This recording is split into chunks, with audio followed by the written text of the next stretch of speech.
Hello guys, welcome to my channel. आज हम करेंगे cost of debentures, right. So हम अपना सिंपल क्वेश्चन से शुरू करेंगे और धीरे धीरे इसमें जितने भी चीज़ें आती हैं वो सब कवर करते हुए चलेंगे। सो सबसे पहले बिल्कुल सिंपल क्वेश्चन दे रखा है, हमें क्या रखा है कि भाई इंटरेस्ट दिया है 12.5%, एक डिबेंचर की वैल्यू 100 रुपीज़ एंड ये 7 ईयर्स के लिए। सो ये हमारी फेस वैल्यू है। सो जब भी हम इंटरेस्ट निकालेंगे वो फेस वैल्यू पे कैलकुलेट होगा। That means 12.5% of 100। सो 12.5 ही आएगा हमारा interest.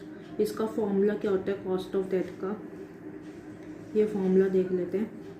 Interest plus redemption value minus net proceeds divided by N. Redemption value मतलब कितने वैल्यू पे हम कितनी रिडीम करते वक्त हम उनको कितना पेमेंट करेंगे, वो होता है हमारा रिडम्पशन वैल्यू। नेट प्रोसीड्स होता है कि डिवेंचर से हम इशू करने से हमें कितना पैसा मिला। एन मतलब कितने सालों के लिए इशू किया, यहाँ पे 7 ईयर्स है। फिर आएगा redemption value plus net proceeds divided by 2। सो अब हम फटाफट से क्वेश्चन करते हैं। 12.5 रिडम्पशन वैल्यू कितनी, 100 रुपीज़। क्योंकि हम एज्यूम कुछ यहाँ पे दिया नहीं कि इतने पे रिडीम करना है, तो हम ये सपोज करके चल रहे हैं कि 100 पे ही हम रिडीम करेंगे। और इशू प्राइस भी हमारा 100 है divided by 7। 100 plus 100 divided by 2। सो अगर आप कैलकुलेट करोगे ये पूरा ज़ीरो हो जाएगा, यहाँ पे 200 डिवाइडेड बाय 2 आ जाएगा। इस टाइप से होगा। देखो 12.5 plus 0 200 divided by 2। That means हमारे पास क्या आया लास्ट 12.5।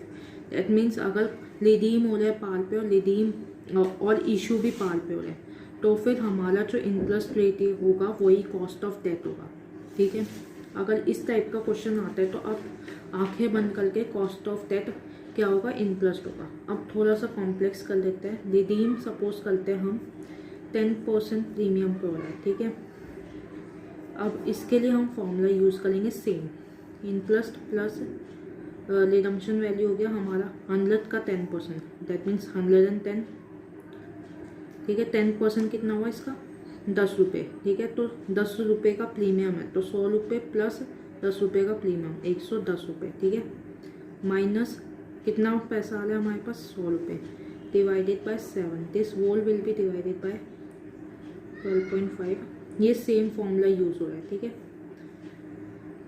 110 plus 100 divided by 2।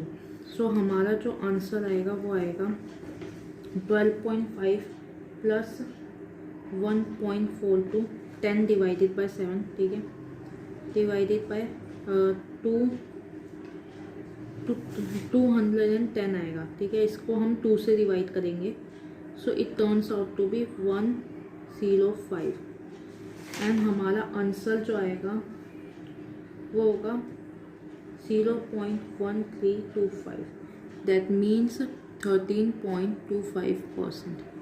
ठीक है, अब हम इसमें एक और चीज़ ऐड कर देते हैं, कॉर्पोरेट टैक्स कितना है, 40% है, लेट्स अस्यूम। सो अब हम क्या करेंगे, अब थोड़ा सा फॉर्मूले में चेंजेस होंगे। Interest into 1 minus tax plus redemption value minus net proceeds divided by N. This whole will be divided by redemption value plus net proceeds divided by 2। Change ये हुआ कि यहाँ पे हमने 1 माइनस कॉर्पोरेट टैक्स दे दिया। ठीक है, 1 माइनस कॉर्पोरेट टैक्स ये इसलिए किया क्योंकि जो हमारा इंटरेस्ट है वो जो इंटरेस्ट है वो हमें टैक्स शील्ड प्रोवाइड करेगा। क्योंकि अगर आप देखोगे तो अगर आप सोचो, अगर हमारा पीएल अकाउंट होता है, ग्रॉस प्रॉफिट लिखते हैं हम इस साइड। ठीक है, इस साइड हमारा इंटरेस्ट होता है, सैलरी होता है एंड सो ऑन, बहुत सारे एक्सपेंसेस होते हैं। लास्ट में हमारा नेट प्रॉफिट निकलता है, राइट। सो अगर आप देखो हमने ग्रॉस प्रॉफिट में से इंटरेस्ट माइनस किया, उसके बाद इस नेट प्रॉफिट पे हम टैक्स कैलकुलेट करते हैं। सो इस इंटरेस्ट की वजह से हमारा कुछ टैक्स बच गया। अगर ये इंटरेस्ट नहीं होता तो हमारा वो पैसा टैक्स में चला जाता। इसलिए हम कहते हैं कि इंटरेस्ट है जो वो हमें टैक्स शील्ड प्रोवाइड करता है। सो यहाँ पे हमारा होगा 12.5 इंटू 1 माइनस 0.4। ठीक है, टैक्स सही है, 40% है ना, तो 40% को 40/100 करेंगे तो 0.4 आएगा। ठीक है, 110 रिडीम हो रहा है पाल प्रीमियम पे और पाल पे इशू हुए हैं। ठीक है, 110 100 डिवाइडेड बाय 2। अब इसको कैलकुलेट करेंगे हम।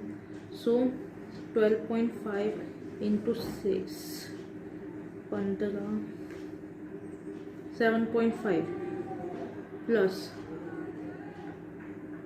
10/7 1.7 30 4 28 1.42 एंड यहाँ पे हुआ हमारा 210 को 105। ठीक है, अब हमारा आंसर आएगा 0.0849। दैट मीन्स 8.49% हमारा आंसर होगा। ठीक है, अब हम एक स्टेप और आगे बढ़ते हैं। Issued at discount.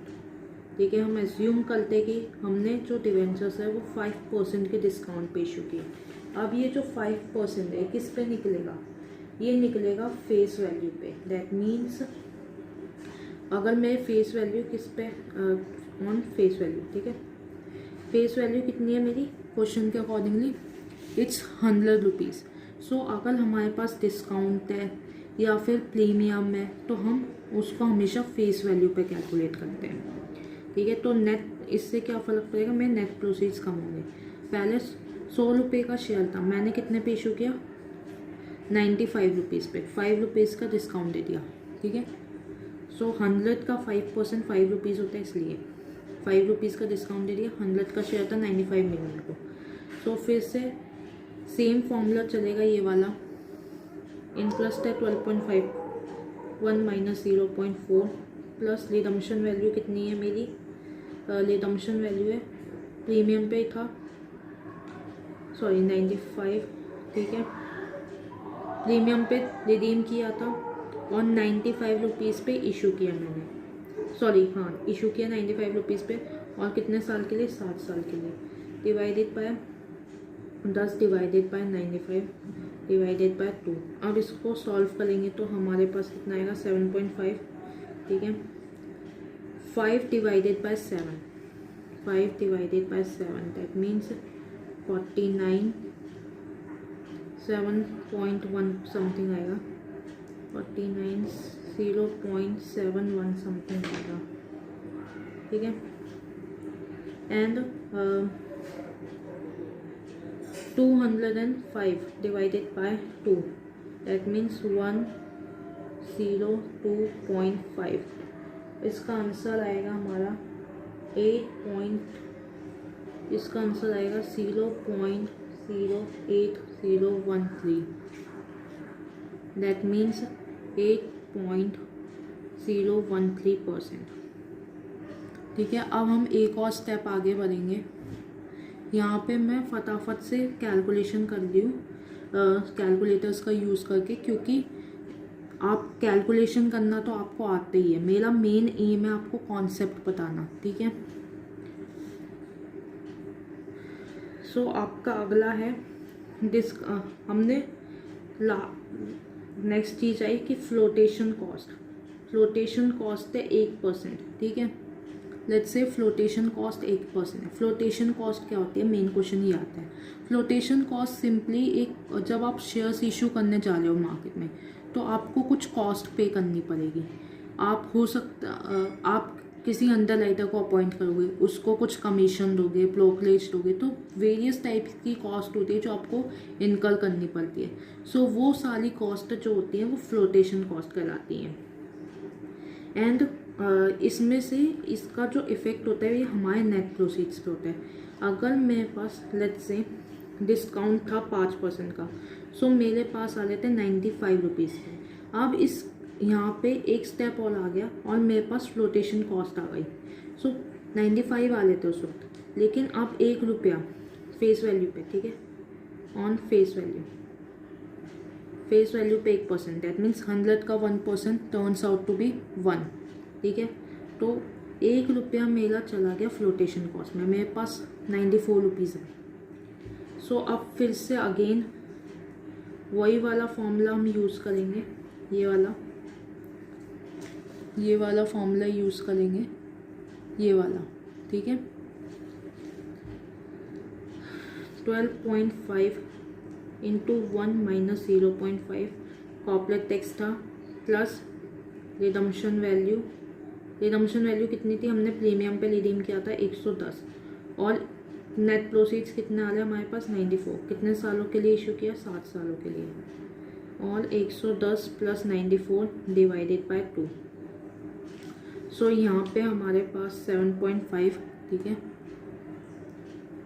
6 divided by 6 नहीं 14 डिवाइडेड बाय 7, राइट, 2 110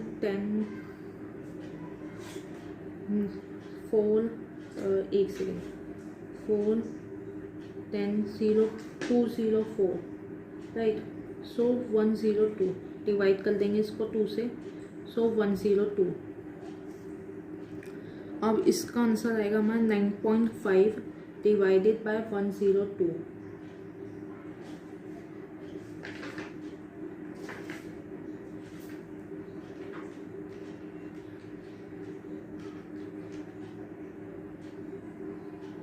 ओके 16 था, यहाँ पे 16 था, 2 पॉइंट समथिंग आएगा,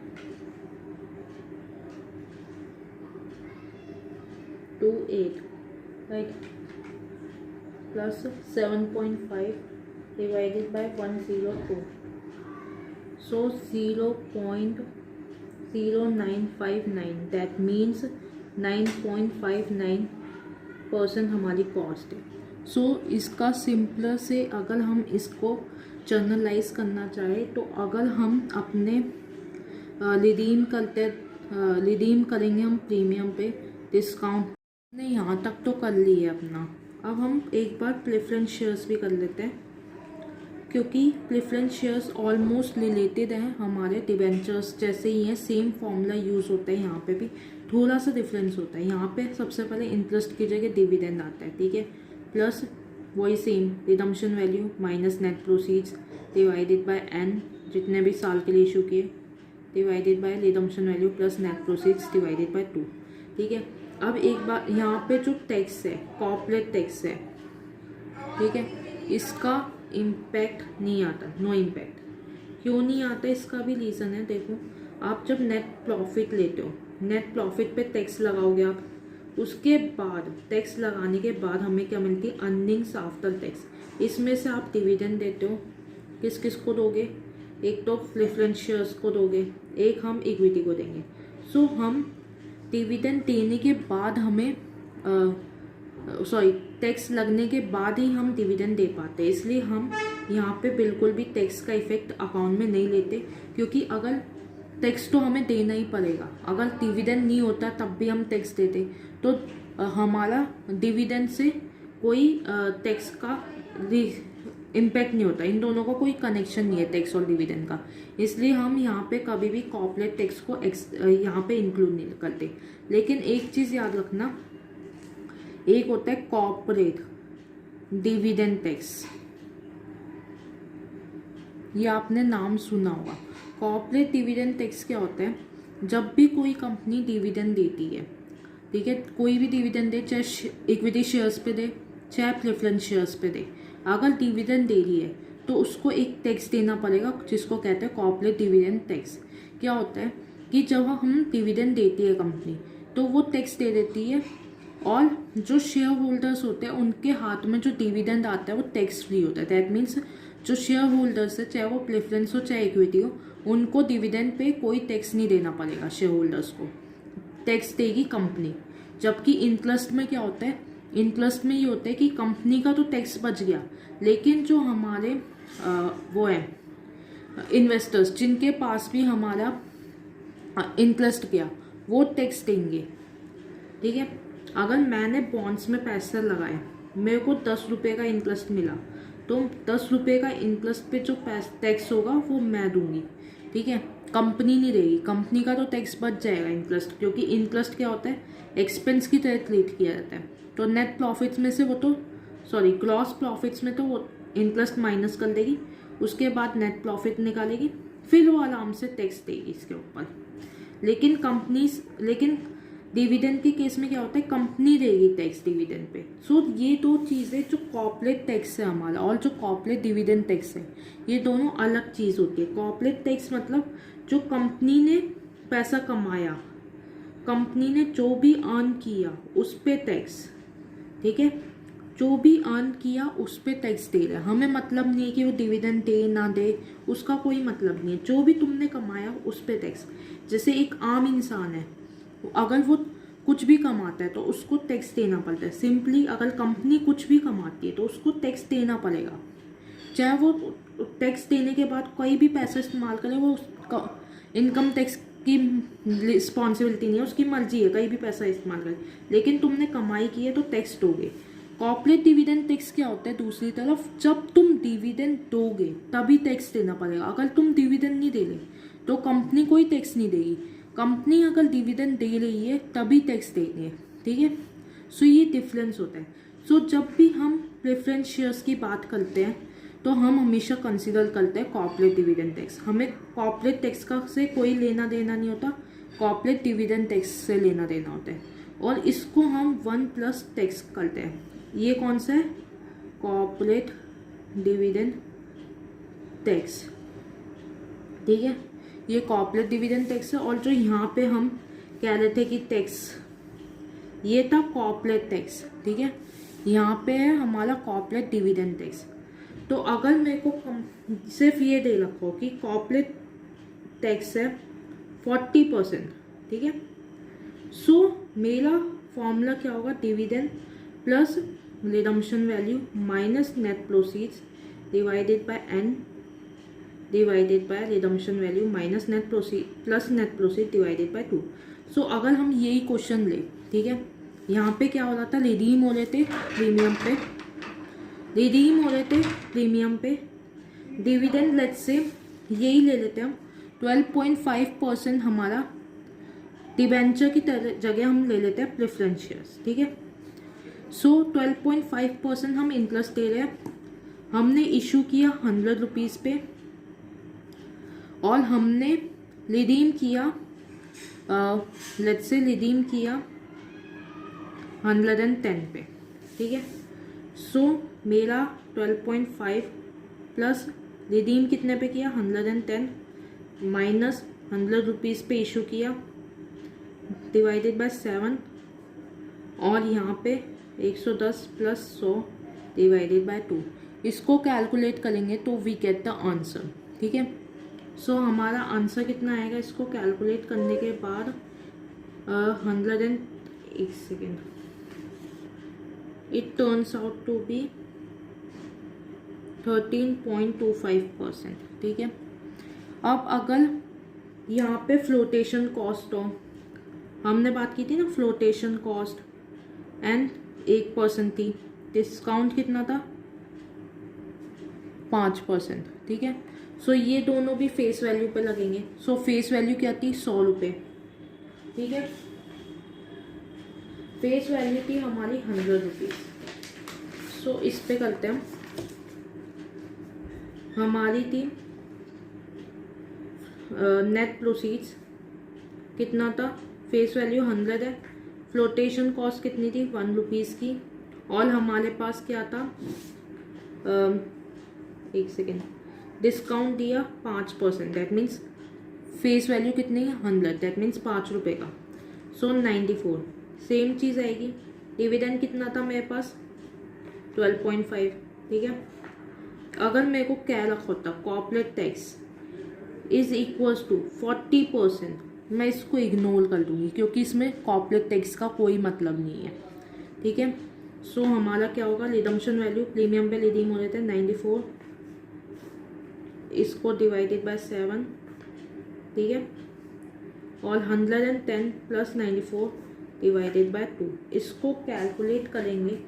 सो we get 12.5 plus 16 divided by 7, हमने यहाँ पे किया था 2.28, ठीक है, और ये क्या था 102 आ गया था, ठीक है सेम। अब इसको कैलकुलेट कर लें तो हमारा कितना आएगा, थोड़ा सा डिफरेंस बैठेगा क्योंकि हमने यहाँ पे इंटरेस्ट टैक्स शीट नहीं इंक्लूड की, इसलिए सेम आंसर नहीं आएगा, ज़्यादा आएगा उससे। It turns out to be 0.1449, that means 14.49%। ठीक है। सो अगर आप देखो यहाँ पे हमने जब किया था यही सेम क्वेश्चन तो हमारा 9 पॉइंट समथिंग आई थी कॉस्ट, लेकिन अब वही 14 पॉइंट समथिंग आ रही है क्योंकि हमें कोई टैक्स शील्ड नहीं मिली। अब यहाँ पे हम एक और चीज़ इंक्लूड कर लेते हैं, कॉर्पोरेट टैक्स। ठीक है। अब हम कॉर्पोरेट टैक्स ले लेते हैं, लेट्स से 10% ले लेते हैं। ठीक है। 12.5 1 प्लस, इसमें ऐड इसलिए होता है क्योंकि हम इसके ऊपर देंगे, डिविडेंड के ऊपर हम टैक्स दे रहे हैं, राइट, तो इसलिए ऐड होता है। 110.94 इस पूरे को डिवाइड बाय 7। ठीक है। सेम क्वेश्चन लिया हमने, बस डिफरेंस क्या किया कि हमने कहा कि corporate dividend tax, corporate dividend tax all exist करता है। सेम चीज़ ली सब कुछ, corporate dividend tax all exist करता है, तो हमारे पास आया, सॉरी इसमें 1.01 आएगा टू 102। ठीक है। सो 12.5 into 1.1 13.75 plus 2.28 divided by 102 plus 2.28 divided by 102, that means हमारा जो आंसर आएगा 0.1751। ठीक है। 15.71% ये आएगा। ठीक है। सो आई होप आपको समझ आ गया होगा ये पूरा, एंड आपको ये वीडियो से कोई हेल्प हुई हो, आपको समझ आया हो तो प्लीज़ लाइक कर देना, शेयर करना, सब्सक्राइब द चैनल, और अगर आपको कोई टॉपिक पढ़ना है तो कमेंट बॉक्स में कमेंट करके बता देना मैं। Okay, thank you.